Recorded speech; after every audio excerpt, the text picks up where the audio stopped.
Sementara itu Komisi 3 DPR RI menggelar rapat dengan PPATK soal dugaan adanya transaksi mencurigakan 349 triliun rupiah di Kementerian Keuangan. DPR pertanyakan apakah transaksi sebesar 349 triliun merupakan TPPU atau bukan.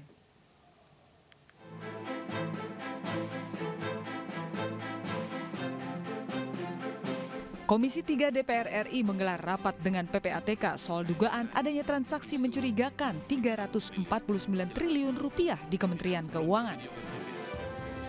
Dalam rapat kali ini, DPR ingin memastikan soal aliran dana 349 triliun tersebut merupakan kasus TPPU atau bukan. Tidak hanya itu, DPR juga menanyakan soal tindak lanjut laporan kejanggalan aliran dana yang ditemukan PPATK.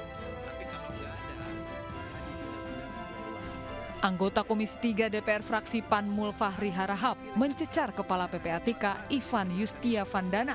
Mulfahri mempertanyakan soal analisis yang dilakukan PPATK terkait transaksi senilai Rp349 tersebut.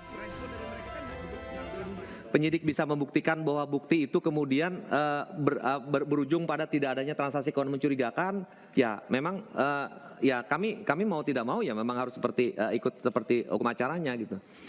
Tadi kan saya udah bilang ya, tidak ada satupun lembaga di Republik ini yang punya kompetensi, yang punya kewenangan untuk mengatakan bahwa telah terjadi tindak pidana pencucian uang.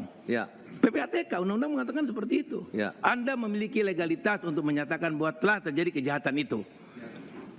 Dan tentu ada konsekuensinya. Ketika ini sudah dideklar dan kemudian disampaikan kepada lembaga terkait, kan harus ada follow up.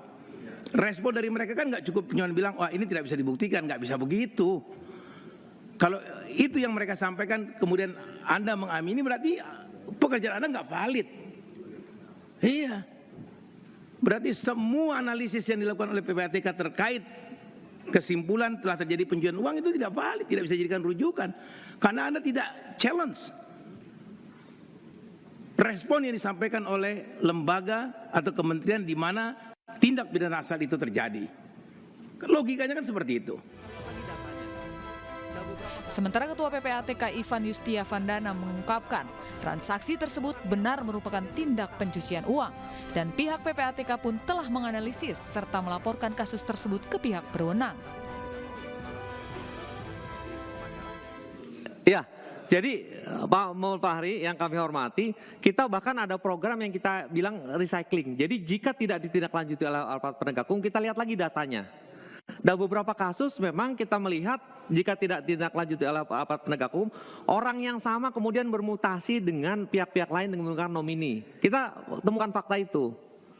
Termasuk beberapa kasus yang lagi marak tidak ditindaklanjuti, kita lihat lagi orangnya, dia berubah menjadi orang lain, PT-nya PT lain, lokasinya lokasi lain, segala macam dengan transaksi yang lebih besar. Tapi kita nggak berhenti memang Pak, jangan Bapak ya percaya dengan kita nggak akan berhenti.